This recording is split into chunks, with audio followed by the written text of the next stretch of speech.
Assalamu alaikum. I'm Sami Yousuf from batch 18 Chemical Engineering Department, and this video is my participation in online lecture competition.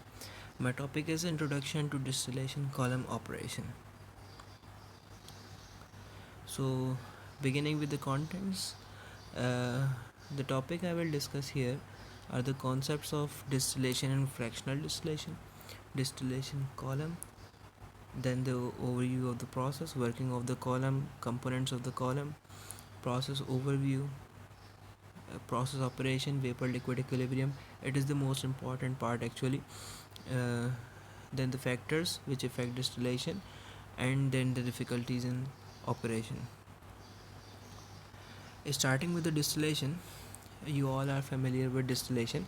It is a simple process of boiling then condensing, mainly used for separation. And here it is mentioned that it is a process in which a liquid or vapor mixture of two or more substances is separated into its components, fractions of desired purity by application and removal of heat. The main idea of distillation is the fact that vapor of the boiling mixture will be richer in the components that have lower boiling points. This is a simple demonstration of a simple distillation. We often see in labs that this is the boiler. You can say flask, round bottom flask. Uh, the solution here is heated, vaporized, and then it passes through this condenser. This is actually condenser. A coolant like water is circulated, and then which actually lowers the temperature, and we get distillate here. This is the most simple type of the distillation we often see in labs. Now, heading to the fractional distillation, the main difference between distillation and fractional distillation is that in a fractional distillation, the chemical mixture is separated in many components according to the difference of their boiling points. It is most commonly used in refinery where components are separated from crude oil, as shown in the figure right next to the next slide. The figure represents a fractional distillation. It shows that how much fractions are obtained from and used in different purposes. Like you can see here, C1 to C4, 20 degrees centigrade used in LPG domestic gases, C1 to C9 naphtha at 70 degrees centigrade. At different temperatures, you can see different components are different chain of carbons are separating at different temperatures. These are the fractions which are used in different type of C5 to C10 is gasoline, C10 to C16 is kerosene, etc. Now this is a picture taken at the site showing distillation column, so the people who haven't seen any distillation column can understand how actually it looks like. Distillation column, it is the space where distillation take place. It is provided with trays and packings depending on the type of the column and some other devices which supports the process, like heat exchanger, reboilers, and valves and pumps.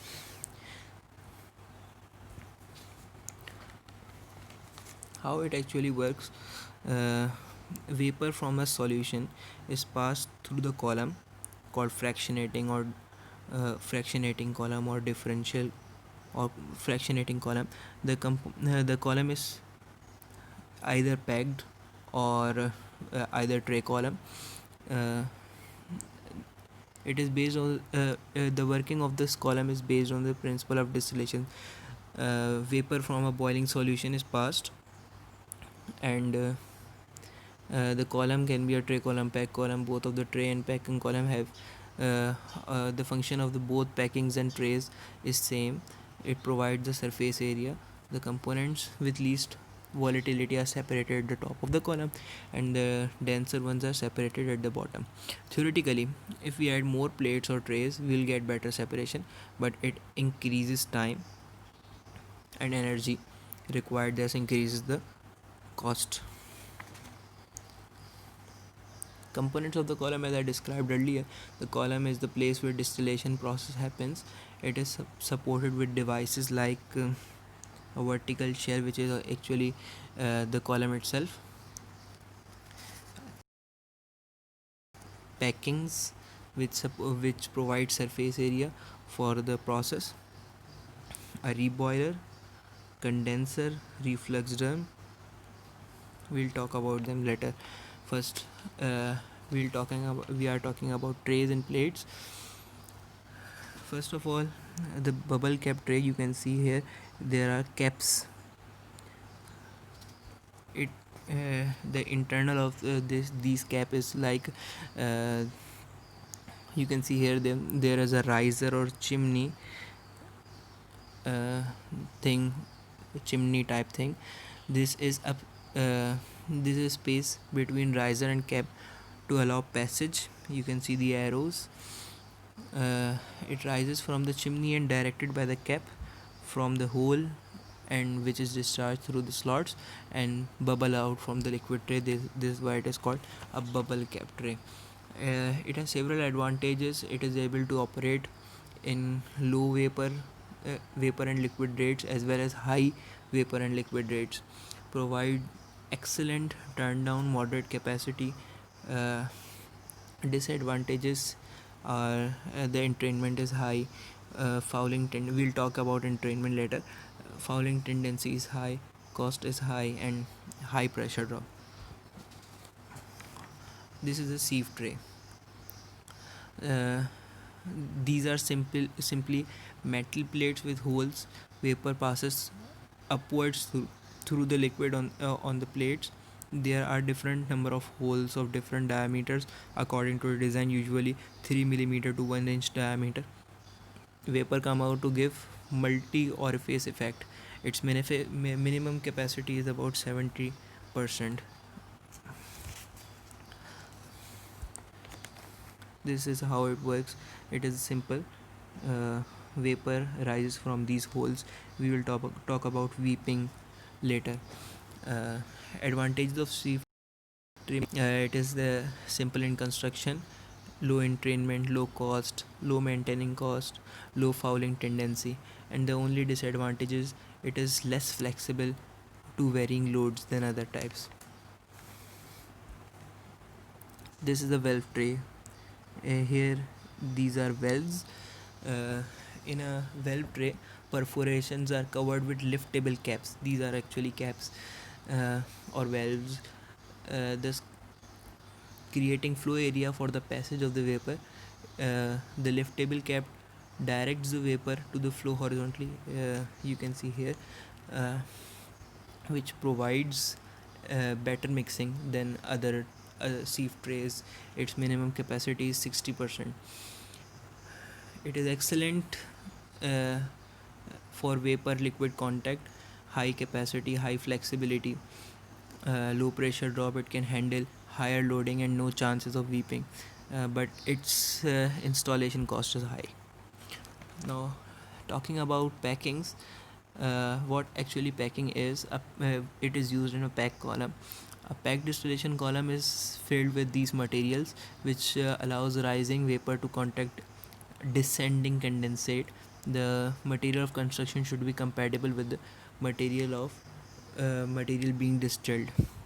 There are several kinds of packings. Here it is helipack. This one is helipack, and these are ceramic saddles. Uh, it is ceramic saddles. It is inert in packing.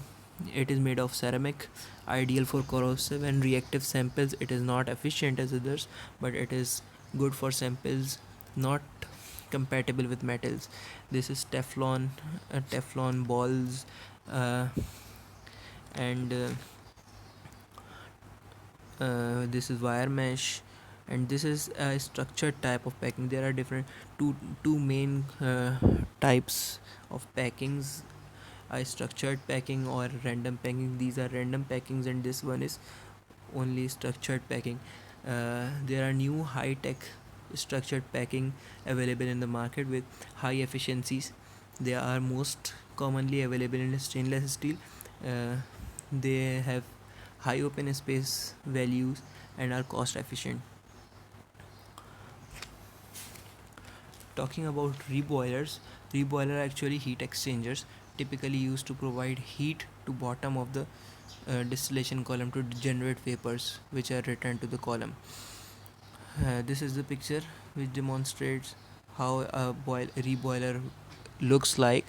Actually, uh, there are several types. Working principle are almost same for all the types. uh, these are the types. This one is forced circulation reboiler for distillation towers. This is thermosiphon reboiler. uh, this one is a fired heater reboiler, and this is kettle reboiler for distillation towers. Now condenser, it is also a heat exchanger equipment. It is used to condense hot vapor leaving out at the top of the distillation columns. uh, Either cooling water or air can be used to condense the solution used as a coolant material. Water for shell and tube heat type exchanger, and air for fin fan type condenser. There are different types, many types actually, many types of condensers. Three of them are shown here. The working principle is same for all of these.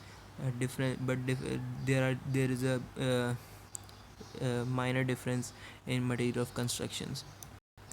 This is a cinder column, this is Vegerius column, and this is Widmer column. Now talking about the overview, this is the assembly of a column, reflux drum, condenser, reboiler. This is actually the distillation happens. Feed is inlet here.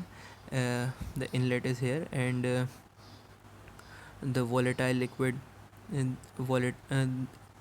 most volatile, maybe the vapors which comes out the first, pass through this condenser into this reflux drum, some of which is uh, reflux back into recycled back into the uh, column, and some of the part is distilled. uh, the heaviers are uh, separated from the bottom. This is the reboiler re which provides the boil up for these downcomers, and bottom is separated from here. The process operation, the feed material which is to be separated into fraction is introduced at one of the more point, as I have described earlier in the diagram, along with the column shell. Because of the difference in density between vapor and liquid phases, liquid runs down the column cascading from tray to tray while vapor flows up uh, the column contacting liquid and each tray. This is a similar diagram. Feed is inlet from different points actually. uh, at distillation stage, this different there are different distillation stages.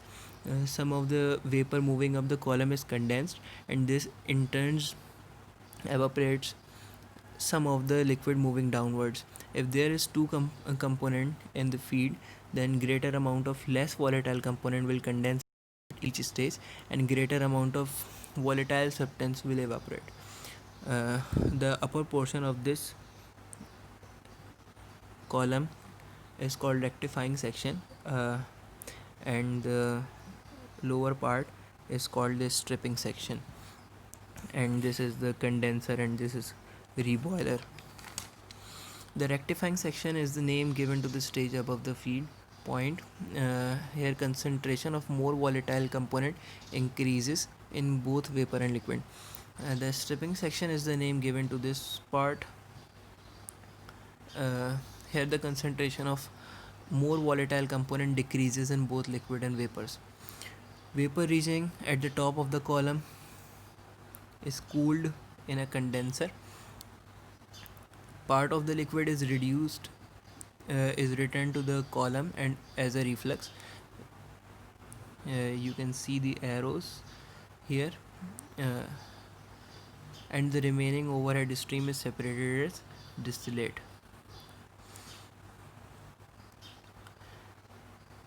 The two parts reflux overhead product, the reflux is written back to the column, and the distillate is separated as product or maybe for other processes. The liquid reaching at the bottom is partially vaporized in a heating reboiler to provide boil up. We have discussed earlier about reboilers. The remaining bottom liquid is drawn as the bottom product. The bottom product has specific proportion fixed during the design of the column. This is the most important part of the lecture. Vapor liquid equilibrium. Equilibrium, firstly, you all are familiar to the word equilibrium. It is static or balancing condition. It can be mechanical, chemical, or thermal equilibrium, whatever. And an isolated system consisting of liquid and vapor phase in close contact when reaches the final state, when there is no change in the system, it is called vapor liquid equilibrium. uh, this figure represents pressure versus composition graph. This is the liquid is vapor region, composition versus pressure. uh, this line is bubble point curve, and this is the dew point curve. This actually represents a two phase region. This is the two phase region where where which is actually our area of concern. Similar graph, this is the similar graph. This line shows our area of concern. Here you can if you google or do some research, there the operating point lies here. uh, this is the similar graph, composition versus pressure at constant temperature. This is temperature versus composition. This is almost similar, uh, and the difference is mainly liquid region is here and the vapor is here. Now they're talking about the factors. The performance of distillation column is determined by the many factors like state of the feed, whether it is solid, liquid or gas, its composition, trace elements, condition of trays or packings, and weather condition. These are the factors which are on which we can find the uh, we can find the performance of the distillation column. Now, difficulties in operation. Some of the malfunctions happen in column is discussed as foaming, entrainment, weeping, flooding. Talking about foaming, the expansion of liquids, you can see here in the figure, many foams are creating, bubbles and foams. The expansion of liquid that provides high interfacial liquid vapor contact. It is one of the least common malfunctions of distillation column. Foaming can increase until the fluid is in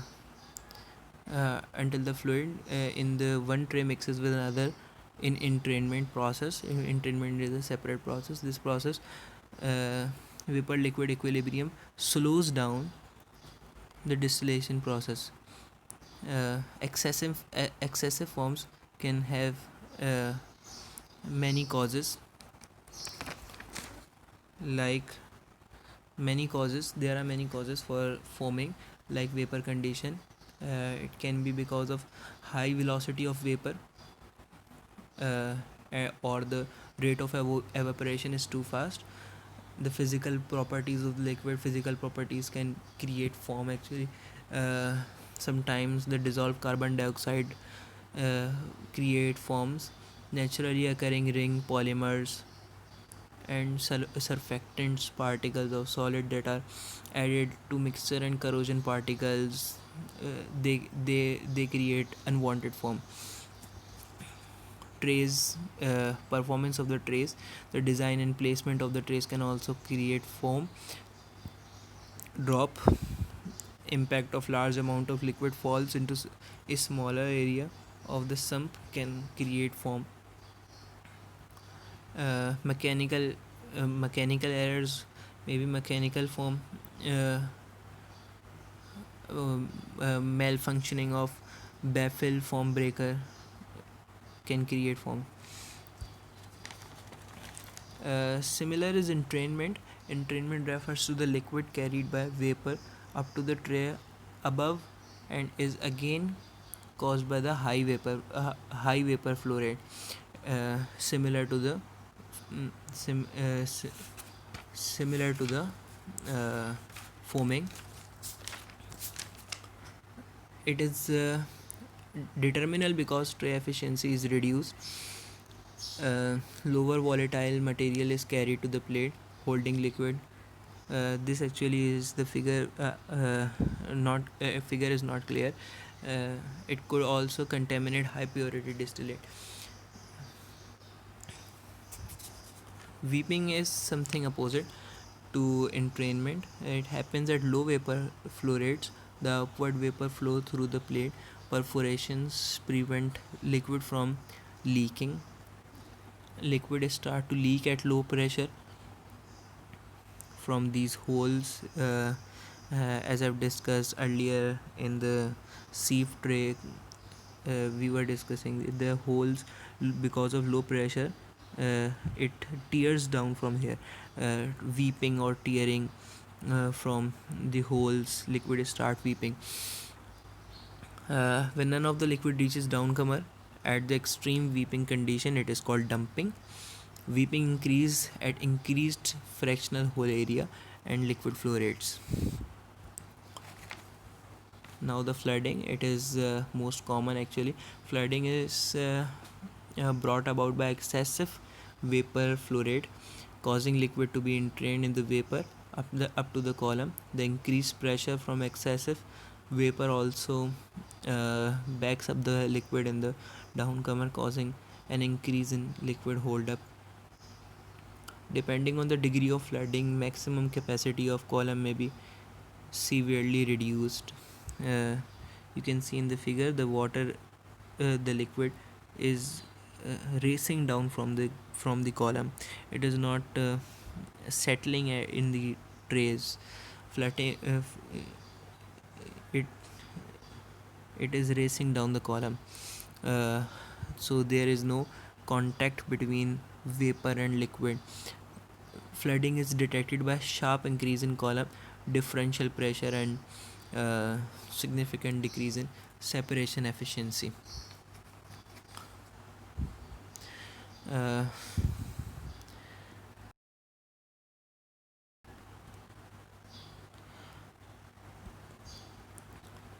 Concluding the video, we discuss concepts of distillation and fractional distillation, distillation column, its working and components, the overview of assembly of the process operation, vapor liquid equilibrium. We haven't discussed VLE in detail actually. Factors which affect distillation and difficulties in operation. Thank you.